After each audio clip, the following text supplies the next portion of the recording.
Kan kalau acuan utang bahaya besar apa enggak itu bukan dilihat dari nominalnya aja, tapi diperbandingkan dengan size of the economy-nya. Ini kan 900 triliun terus sekarang masih di bawah 39% dari PDB kan. Jadi dari standar ukuran internasional itu masih aman. Beberapa waktu lalu, Menteri Keuangan Purbaya menyatakan bahwa utang Indonesia yang sudah mencapai 9.138 triliun rupiah itu masih aman. Sebuah pernyataan yang cukup menenangkan di permukaan. Tapi apakah benar-benar seaman itu? Hari ini, kita akan coba membedah klaim tersebut dari sudut pandang yang berbeda, melihat potensi risiko dan kekhawatiran yang mungkin terlewat dari narasi aman ini.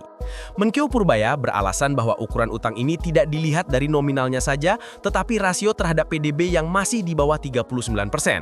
Angka ini memang di bawah batas aman 60% yang ditetapkan oleh UU Keuangan Negara.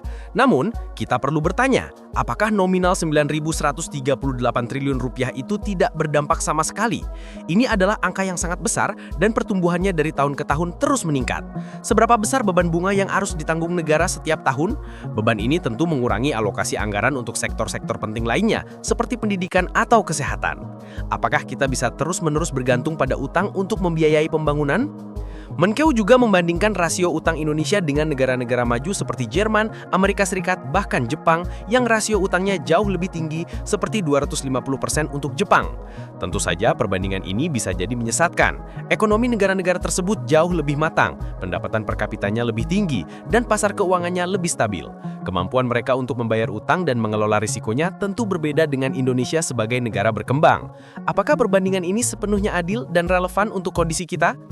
Purbaya menyebutkan akan berupaya mengurangi penerbitan utang semaksimal mungkin dan memastikan penggunaannya optimal untuk pertumbuhan ekonomi. Beliau juga berjanji akan mengontrol belanja pemerintah, memotong program yang tidak efisien dan boros uang negara.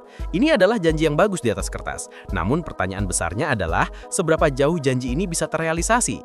Pengalaman sebelumnya menunjukkan bahwa efisiensi belanja seringkali sulit diwujudkan di tengah berbagai kepentingan dan kebutuhan pembangunan. Apakah ini hanya retorika manis atau benar-benar ada komitmen kuat untuk mengubah kebiasaan berutang? Ketika kita berbicara tentang utang, kita juga berbicara tentang warisan. Utang hari ini adalah beban bagi generasi mendatang. Meskipun rasio utang terhadap PDB saat ini terlihat aman, jika pertumbuhan utang terus berlanjut tanpa diimbangi oleh pertumbuhan ekonomi yang jauh lebih pesat dan produktif, maka beban ini akan terus menumpuk. Apakah kita sudah memikirkan secara serius bagaimana utang ini akan berdampak pada kesempatan ekonomi dan kualitas hidup anak cucu kita di masa depan? Jadi, klaim aman dari Menkeu Purbaya memang berdasarkan standar rasio tertentu. Namun, penting bagi kita untuk tidak menelan mentah-mentah narasi tersebut. Ada banyak aspek lain yang perlu dipertimbangkan, mulai dari nominal utang yang membengkak, relevansi perbandingan dengan negara maju, hingga tantangan efisiensi belanja dan beban bagi generasi mendatang. Mari kita terus mengawal kebijakan utang pemerintah demi masa depan ekonomi Indonesia yang lebih mandiri dan berkelanjutan. Jangan lupa like, komen, dan subscribe untuk diskusi-diskusi ekonomi lainnya. Sampai jumpa di video berikutnya.